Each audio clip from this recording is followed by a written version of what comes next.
Can a battery-powered grinder work well for home brewing methods? I've been testing this VieSimple V6 Pro for a few weeks now, and honestly, I'm pretty impressed. Just to be upfront, VieSimple sent me this grinder to test out, but everything I'm about to share is based on my real experience using it.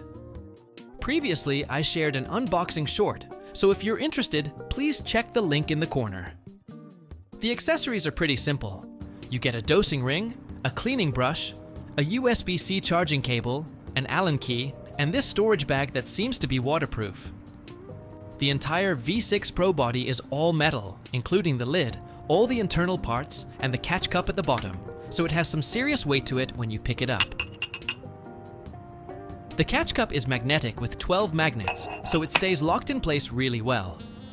The grinder weighs around 900 grams, but it's about the same size as your typical hand grinder, so it's pretty easy to pack up and take with you when you're traveling.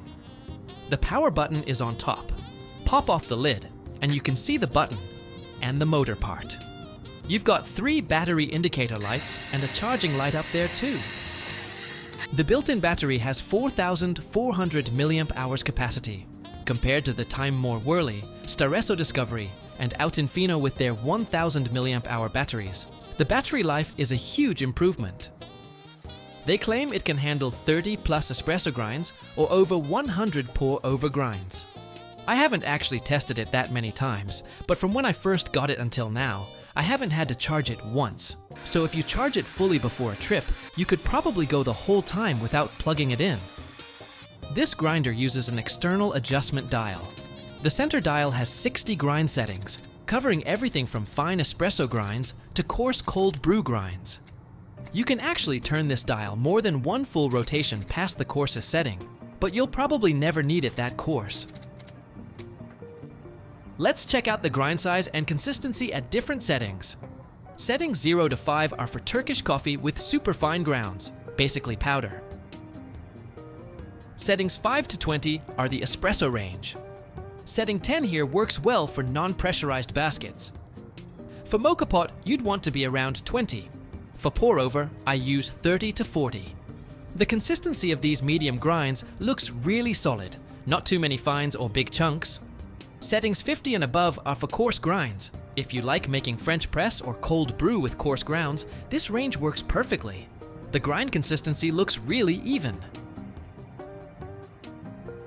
Now I'll show you the internal construction and burr design. You'll need the Allen key from the bag. Turn counterclockwise to remove this screw. Watch out for this little washer. Don't lose it. Then remove the fixed plate. There's an alignment system, so you just line up the holes when you put it back together. No need to calibrate to 0. Then you can take out the inner burr. For regular cleaning, taking it apart this far is enough. The inside looks pretty complex, so I wouldn't recommend going any further.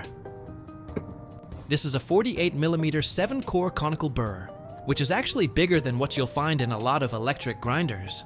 The quality looks really good. This type of burr set grinds efficiently and works well for all kinds of brewing methods. Overall, the build quality is really solid. Everything is metal, 48mm conical burrs, big battery. At this price point, this V6 Pro indeed offers great value. Let's do a side-by-side comparison of the grinding speeds between these grinders. I've already dialed them all in to my usual espresso grind size, and I'm using 18 grams of coffee beans for each test. The opening on this grinder is a bit shallow, so they include this dosing ring. You can also use it to transfer the grounds to the basket later. Starting all at the same time, the V6 Pro finished grinding in around 45 seconds. The Time More Whirly completed in 1 minute 20 seconds, followed by the Espresso, and lastly, the Fino took over 2 minutes. Usually battery-powered grinders grind about as fast as hand grinders, just without all the manual work. But the grinding speed of this V6 Pro is really impressive. Grinding medium grinds for pour-over is even faster, taking only around 20 seconds. Because it grinds so efficiently, it's going to be a bit loud, but I'm totally fine with that, considering how fast it is. Also, I usually spray a little water first for RDT to cut down on static. This brew head sticks out, which makes cleaning super easy. Just brush it off, and there's nowhere for grounds to get stuck. Now let's pull an espresso shot to see how it performs.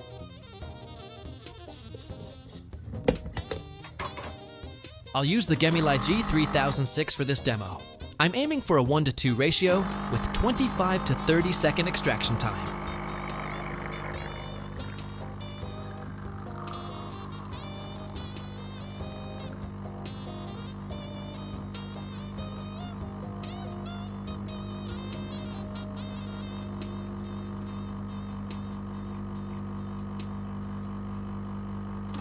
That's right on target. The espresso texture, aroma, and flavor are just as good as what you'd get from regular electric grinders. It's packed with flavors and very drinkable. The 30-micron adjustment steps let you find the right grind size, but fine-tuning space is pretty limited. That's just how stepped grinders work. You have 1 to 2 clicks to dial in. For pour over, I used 15 grams of light roasted beans. Set the grind setting at 35. Grinding these dense light roast beans also works perfectly. The uniformity of the medium grinds is really high.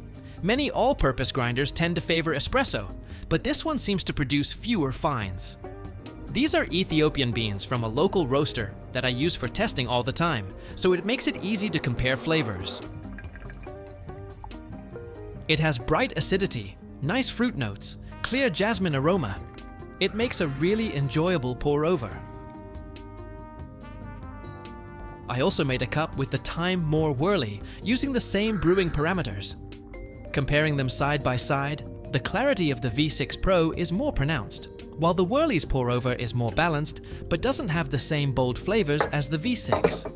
Of course, both are very tasty and clean brews. Everyone tastes coffee differently.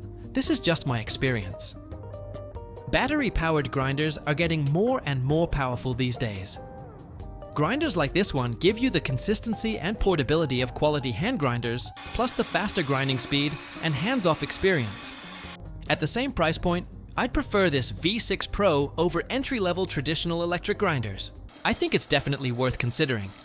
If you have any questions, feel free to leave comments. Thanks for watching.